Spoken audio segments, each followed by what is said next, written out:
Late night though. All right, Australia is standing by its carbon emission reduction target despite pressure from the global community. Our government has pledged to cut emissions by between 26 and 28% by the year 2030. That target may be reviewed in 5 years. However, fossil fuel subsidies will not be phased out. Prime Minister Turnbull has also promised $1 billion in aid to developing nations, including in our region. Our former Prime Minister Kevin Rudd has been a keen observer and joins us from Paris. Kevin, good to see you. Are you happy with how the talks are progressing? Well, if your interest is to get a decent outcome on climate change for the planet, this one, I think, has got a prospect of about 6 or 7 out of 10 in terms of delivering a good, substantive outcome. A lot can go wrong, but we're only about 2 days into a 14-day process, so fingers crossed, mate. Now, Kevin, despite the promise of financial help for Pacific countries, the president of Kiribati has accused Australia of not going into bat for its neighbours at the talks. How does he get to that conclusion? I don't know. I haven't seen what President Tong, I think it is, from Kiribati has said on that.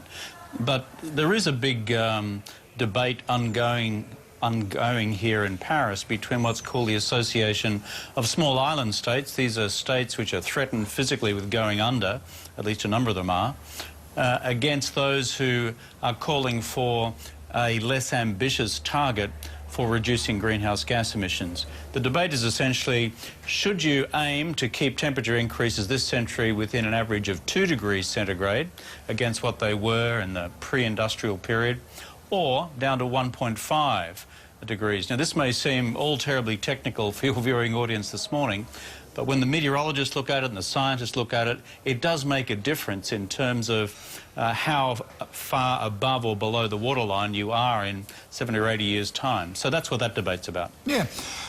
Kevin, your old mate Malcolm Turnbull now is in the top job. He's keeping his Liberal dissenters under control in terms of climate change. Are you confident he might bring back a carbon pollution reduction scheme similar to yours? Well, part of my interest, Koshi, and why I'm here is that I have a long-standing commitment to getting not just Australian action but global action right on climate change. Important for our kids and important for our grandkids, and I've got a granddaughter and her name's Josephine. Love her very much.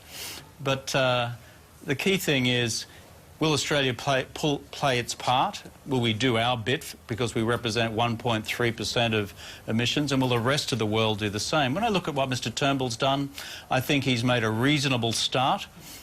His indication that he will review the target commitment by Australia when we get round to the first review period in a few years' time is good.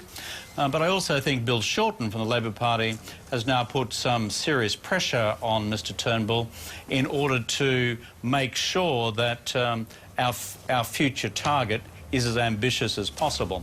Whether Malcolm Turnbull can control some of the more interesting forces within the Liberal Party and the National Party you call them nut remains to be jobs. seen. Yeah, the nut jobs in the party, as you I did at one earlier as. stage, yeah. Right, okay. That's true. Well, on climate change, mate, they are. Look, Malcolm Turnbull's doing very well in the polls, regardless of what you think. The Liberals heavily criticised you and the Labor Party for 3 leadership coups. Do you think they were right to roll Tony Abbott? You know something? One of the great joys about being liberated from Australian domestic politics is that I don't have to get into those debates anymore, and I don't intend to. So what are you doing now? I just wish them all the best. I wish them all the best for their respective political futures. I'm concerned about the national interest and what I can do in a small way on things like climate change and reconciliation with Aboriginal people. And I'm sure Bill and Malcolm will sort it all out come the next election. Okay. All right, Kevin Rudd, thanks for joining us.